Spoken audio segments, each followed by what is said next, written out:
Hey there guys, and welcome to, I believe, episode 9 of Ocarina of Time Randomizer.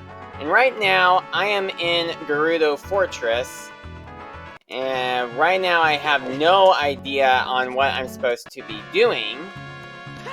Alright, come on. Alright, there we go. So, I had figured that I could try to get whatever is in that chest. I assume I have not gotten what is in that chest yet. So I am here to try to get it, as well as... Oh wait, I was going to say get the heart piece that is also right above the trap area, but then I remembered that that is only as Child Link, which you can't get because... well, you can't enter Gerudo Fortress as Child Link.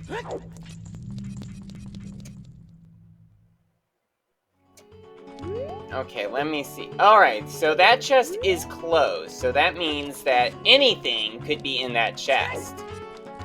It has just been a long time since I've actually played the randomizer, so I kind of have forgotten about a lot of important things. Although I am kind of wondering if maybe the reason why I haven't gotten this chest until now is because the hookshot is too short for me to reach the scarecrow. Let me see. Oh no, I can reach, so that's good. Let's hope that this item is worth it. Oh, it was not. It was a purple rupee. That's the last thing that I want to find.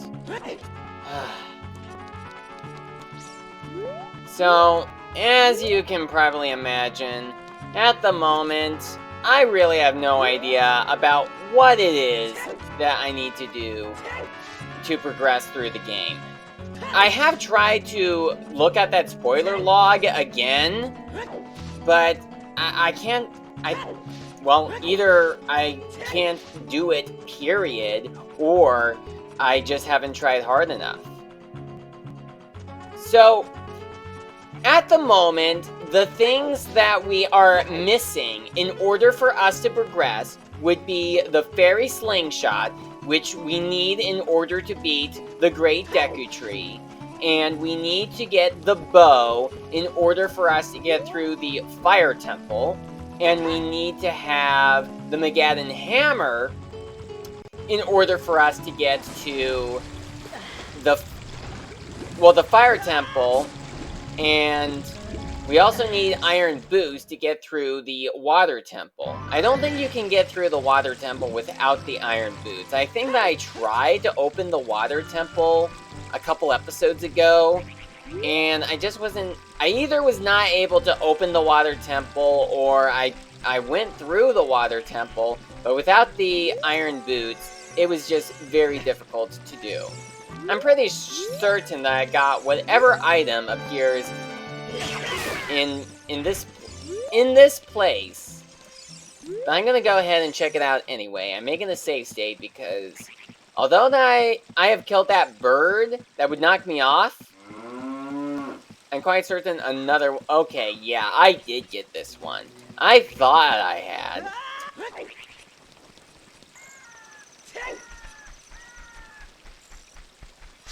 So, I suppose I probably had just started recording an episode without having any idea about what it is I need to do. Hold on a minute. Did I ever go into the ice cavern? Something tells me I haven't. So, you know what? I'm gonna do that. I think last time I was able to finally find Zelda's Lullaby, or the time before that.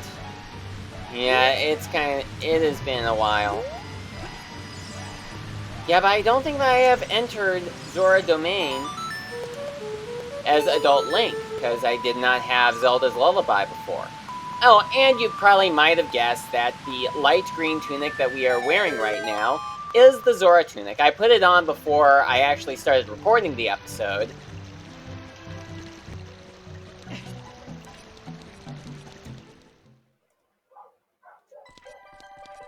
Alright, I think that hope is not lost. Well, would you look at that? Now Navi is the same color as our tunic. She is a light green and I'm a light green. Alright, so here we are at Zora Fountain. I'm pretty sure that I have not been here. Can't see the item that appears in place of the heart piece. Maybe that's because I'm too far away. Oh boy! I think I made the right call to come here. Although you guys probably would be like, oh, he's going to go to the ice cavern, because you probably saw the title of the video. And yeah, of course, you guys probably knew from the start of watching the episode that I was going to go into the ice cavern, but when I started recording this episode, I was not sure what I was going to be doing. But it looks like this episode is going to be centric towards the ice cavern. But it's good that we got the hover boots, because I actually started up the game and I was still in the Shadow Temple, because that was where I saved it last time. And I was not able to get very far because I did not have the hover boots. But at least I have them now. So if I get stuck someplace, at least I have another place where I can go. Ooh, don't want to get caught by the ice. I wonder what happened to the sound effect that plays for when I open the door. Oh well.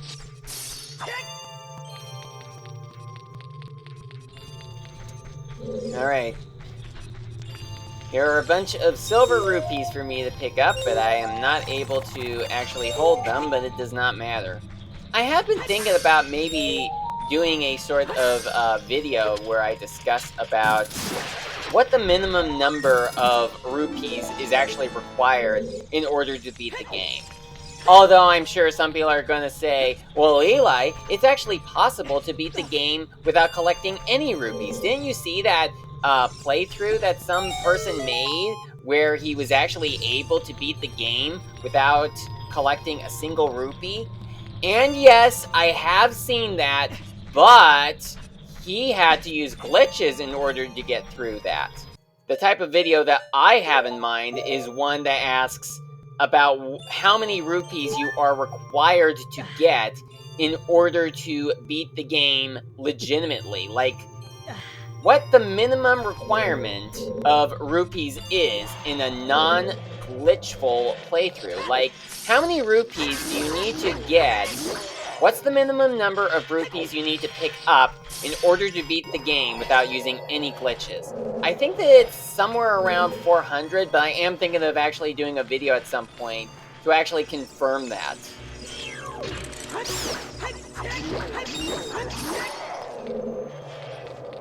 Now, a bit more recently, I have been watching Attacking Toucans' Let's Play of Ninpai's Adventure, and I also had done a Let's Play of Ninpai's Adventure, but I wasn't able... Well, I haven't finished that series, and I'm not sure if I'm going to... Oh, come on. I unfroze only to get frozen again. Just hate when that sort of thing happens, where I unfreeze and then I immediately get frozen again. You know, it's kind of like, I'm free! I'm free! Dang it. Yeah, just like in Hunchback of Notre Dame, where there's this gag of this old man who is stuck in a cage, and he says, I'm free! I'm free! When the cage breaks open, but then... Oh, it happened again! That's the second time in one single episode where I freeze, then unfreeze, and then immediately get frozen again. Yeah, that's just like with that old man in Hunchback of Notre Dame. Like, as I was saying, he was stuck in a cage. Ooh, the silver gauntlets! That's a great prize. He was stuck in a cage, but then it broke open, and he was like, I'm free, I'm free! But then he gets locked in a stockade after he trips, and he falls into the stockade, and he's like, dang it! And then there is a later scene where he gets freed from the stockade, and he's like, I'm free, but then he falls down a manhole.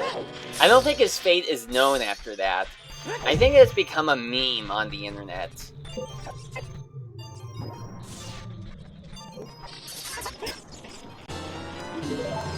Now, I haven't played through Ninpai's Adventure all the way, and I think that one particular reason why I haven't completed it is because there actually is there's a silver rupee puzzle where there's this silver rupee that is just floating out somewhere, and you would think that you would need the hover boots for that, but the hover boots are not enough. I watched a playthrough on how to get that rupee, and apparently you actually need to use some sort of a glitch to get you out to go much farther by pausing and unpausing the game, which I did try to do, but I was not able to get it, and ultimately I just had to use a game shark code in order to levitate to that rupee. That just seems quite unfortunate how they just added in some feature into the game that requires you to use a glitch or a trick in order to get it. I do understand that Ninpai's Adventure was made to be a bit harder, but that rupee right there was basically impossible. At least it was to me. I just wonder how attacking toucans is going to handle with that silver rupee. I guess I'm going to have to wait and see when he gets that far, since the most recent episode that he has uploaded, he has gone as far as becoming Adult Link, and he actually had just gone through the ice dungeon. It's a custom ice dungeon in the game, where he gets the long shot. Like, you get the long shot straight up. You don't have the hook shot from the beginning. You just get the long shot straight away. Which, that's pretty interesting, to just get the long shot straight away rather than get the hook shots first. I think that oh, I did not mean to get,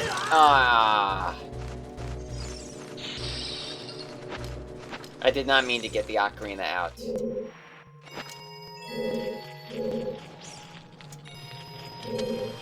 Yeah, the hook shot, like in Majora's Mask, I bet some people are probably wondering, well, how long is the hook shot in Majora's Mask?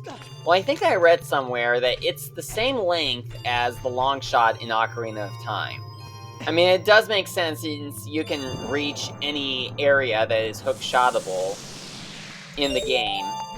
Well, at least as far as progression is concerned. Although, considering that there's only one hook shot in Majora's Mask, it just is really hard to know if it's supposed to be as long as the original hook shot from Ocarina of Time, or the long shot.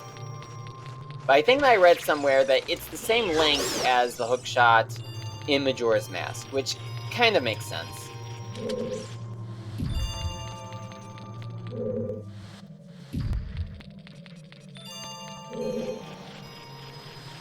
And for the few people who are actually watching this series, as it slowly gets its views, you pretty much will have noticed that this episode is coming out like over a month after the last one, because the views on episode 8, I think, that was the last episode, are just so slow. Or they're not coming in as quickly. In fact, as of the time that I am recording this, that episode has only gotten 88 views. But it should have at least 100 views by the time you're watching this, because that's what I do with my Let's Play videos. I just wait for the last episode to reach 100 views, and then once it does, I then get to uploading the next one. Though sometimes I may actually record the next one before the previous one does reach its 100 view milestone. Although I do also have to ask, are there some people who actually try to get views by just playing the video multiple times? You know, like you you just mute your video, and then you just speed it up and just have it play out like multiple times, you know, just so it could build up the views. Like, is that cheating at all? Or is that actually quite legitimate? Like, I am not sure if that should be considered cheating. I suppose it kind of is cheating, although I'm still, at least as far as YouTube's system is concerned, there should be some viewers who are watching that video. If the views are being built up like that. I mean, I don't know if YouTube would be able to know if I was actually legitimately watching the video, or if I just put it on mute and set it to max speed, having it play as quickly as it possibly can, you know, with the speed setting. And then after the video plays out all the way, I just refresh it and just play it over again. I'm just wondering if there are some people who actually do that sort of thing. Or if there are some people that think that that is not the honest thing to do. But, you know, sometimes people just need to go through some measures like that when it comes to videos. I think it's kind of like a long time ago on YouTube. I don't know how many people may remember what YouTube used to be like back in 2009, but some people might not know this, but YouTube used to have a 5-star rating where you could rate a video 1 out of 5 stars. Before we got the thumbs up and thumbs down feature that YouTube videos have nowadays. And you may also recall that there used to be a case where you could disable the ratings on your videos. And I just remembered that I did not thaw out King Zora. I think I was going to, but it slipped my mind. So I'll meet you guys back at Zora Domain. So we're back at Zora's Domain, and I'm going to thaw out the door to the Zora shop right here. And I will also go thaw out King Zora as well. And also continue what I was talking about. Okay, just remembering I don't have Shop Sanity on, which isn't that big of a deal. So now here we are back with King Zora, and as I was talking about, like, have you ever come across a user who just, like, goes and straight up does 1-star ratings on your videos, or just hits thumbs down, like, regardless of what it's about? You know, like some user who just goes and rates your videos or hits thumbs down on your video, like, no matter what it's about. Like they don't care if the video is actually good. Like, even if they think that your video is good, they still rate it 1 out of 5 stars.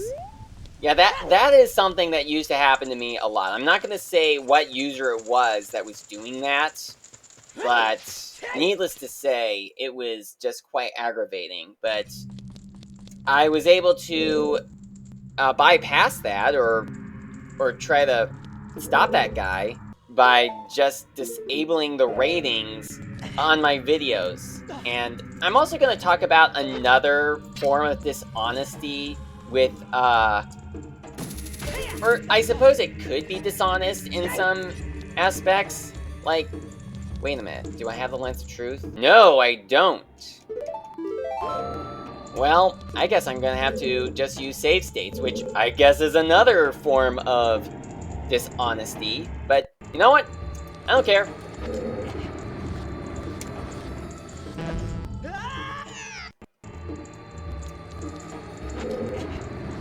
Alright, so it wasn't that skull, is it this one? Oh, it was that one. Wow. Only took me 2 tries.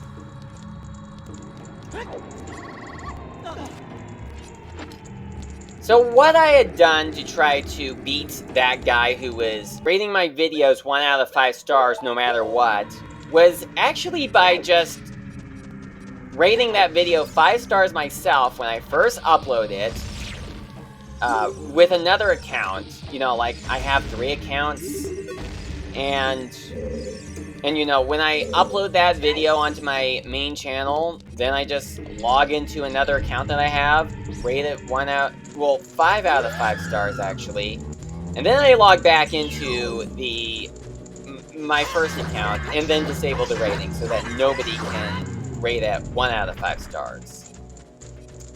Yeah, I suppose that is kind of dishonest, although I do also remember during the time that I was doing that, there was a case in which I uploaded a video, but the minute that it was uploaded, someone had already rated it 1 out of 5 stars. It wasn't the same person as before, but it was just some person that apparently was able to check out the video the minute that it was uploaded. Like they were just there before I had any chance of doing the whole upload the video, log into another account, rate the video 5 stars, log back into the main account, disable the ratings. Like, he was able to do that.